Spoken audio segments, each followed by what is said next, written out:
You know, iCancer is the longest, the biggest, long-running cancer community in the country.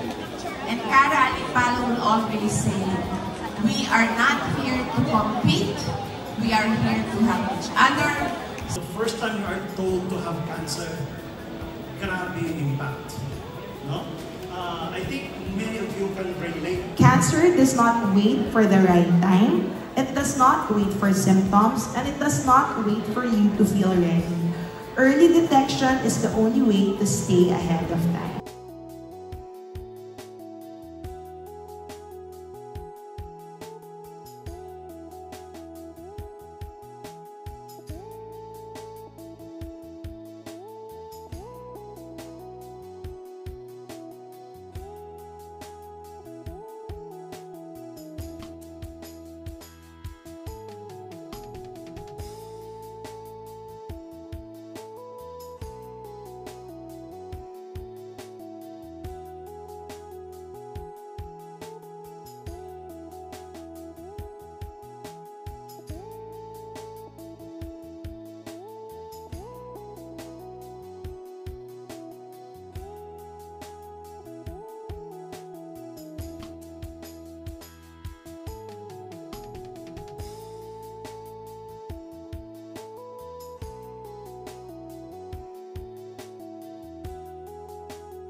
New day, new vlog. I'm here at the Blue Leaf to attend sa Asami.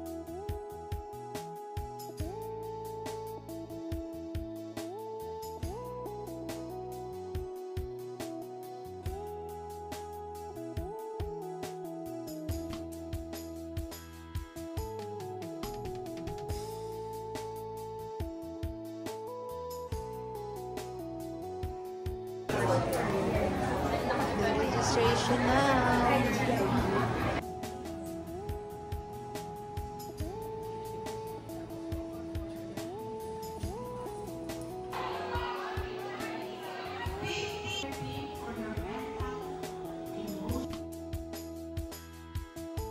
Future of cancer care is not an ideal state. It's already happening right now.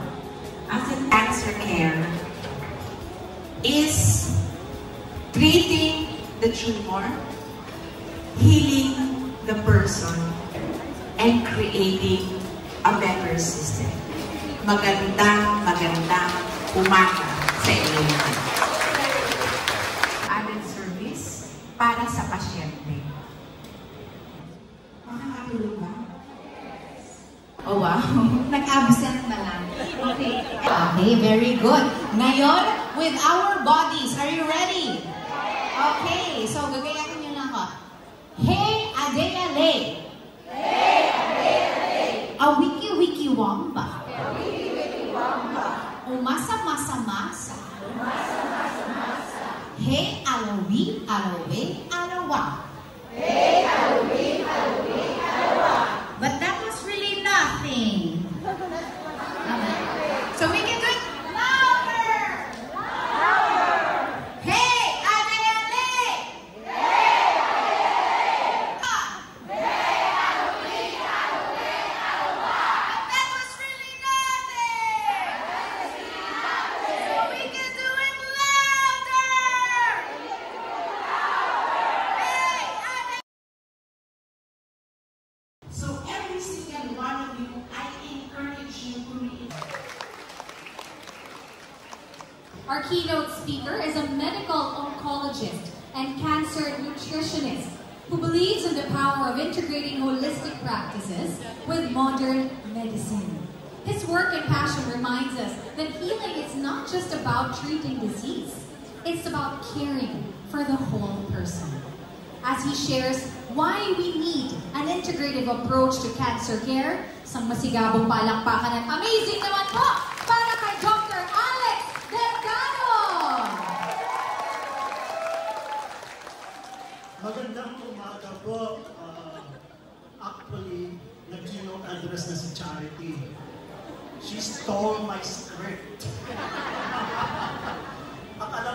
English yung script niya eh. Ewan ko na nabasa the future of cancer care being integrative. And I think, nakumpinsin na naman kayo lahat, no?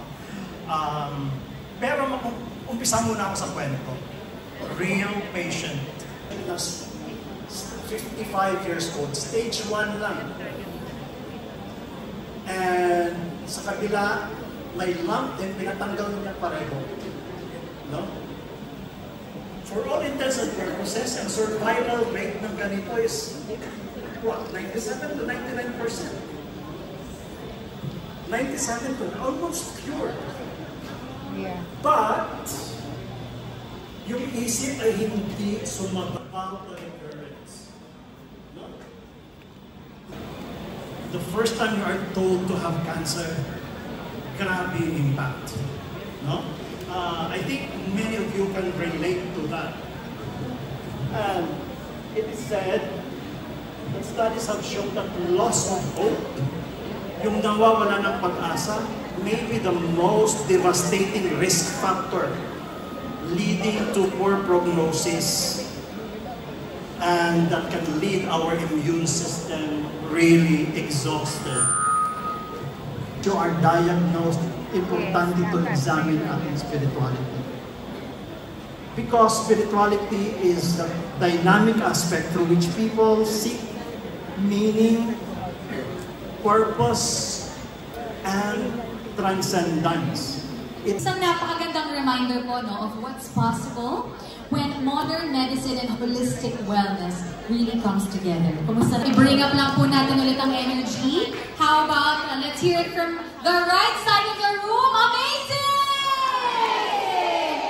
He's the founder and CEO of Breathwork Philippines. Ladies and gentlemen, ang ating pong The Oxygen Strategist. Palakpakan naman po for Coach Reef Ligayo! Hi! How many of you want to live a longer life? Wow, thank you. How many of you want to have better days in this long life? Yes, amen. But everyone, we tend to forget how much we are the ones responsible for making the days count. Sometimes we allow days, even weeks, months, even years to just fly by. We are conscious, right now you are conscious, you're awake, but we are unconscious of what we're doing, the intentions of what we're doing. Sa PGH, maraming pagbabago sa pag-opera sa colon and rectum. And yun ang para hindi lang isang hospital na nakatayo lang alone tapos nahihirapan sa pag-sustain. I'm not really sure who made it, so hindi ko siya makredit. But, diba? But it's very powerful. What if you just have 1 minute that could change everything?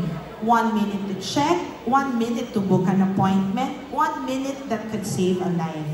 Cancer does not wait for the right time. It does not wait for symptoms, and it does not wait for you to feel ready. Early detection is the only way to stay ahead of time. And with that, I would like to end my lecture. Thank you very much.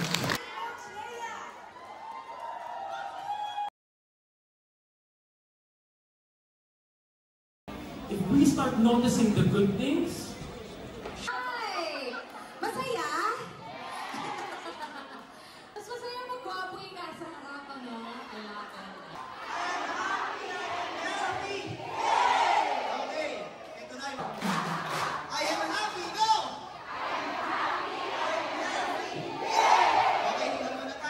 To 39. And this afternoon, yun po yung goal namin is to promote awareness.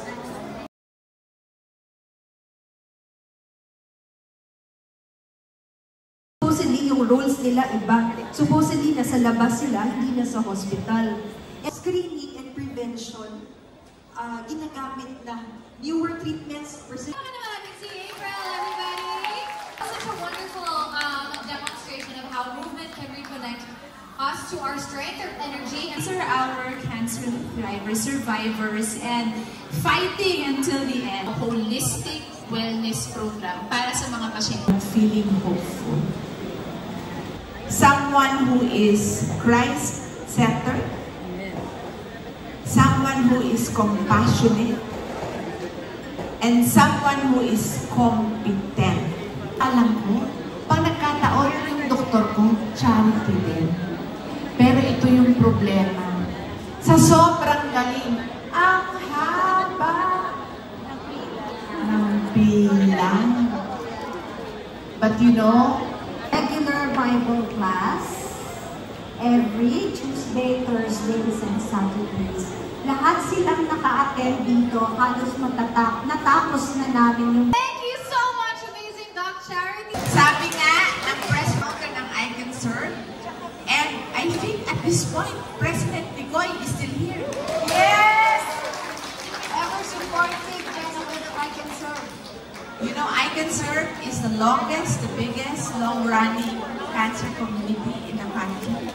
And Cara Alipalo will always say, we are not here to compete, we are here to help each other. I Can Serve, syempre, Anchor of Hope, Corridors of Hope, Kaboobs! Kaboobs, Travel Warriors, Ladies, Kaya, Carewell, and Carewell, Caring Foundation, of course, of San Juan. We want to thank you guys. Maraming salamat. You know, thank you so much for joining us today. Again, we want to thank people who trusted us, brands who trusted us, people who were outside providing food and coffee.